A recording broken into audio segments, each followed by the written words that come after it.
سنت اور بدعت کسے کہتے ہیں؟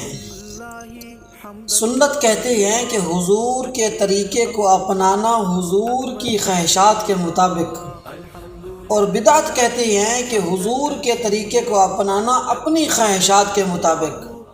اور یاد رکھیے کہ مسجد کے اندر بیٹھ کر 100 بوتلیں شراب کی پینے والا اتنا شریعت کا، اسلام کا حلیہ نہیں بگاڑتا جتنا ایک بدعتی آدمی شریعت کے حلیے کو بگاڑ دیتا ہے۔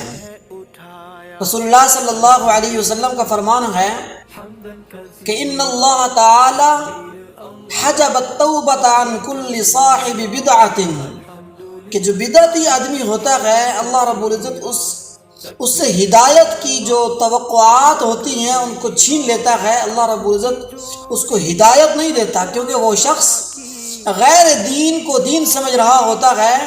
ایسا شخص دین کے، شریعت کے، اسلام کے حلیے کو بگاڑ دیتا ہے۔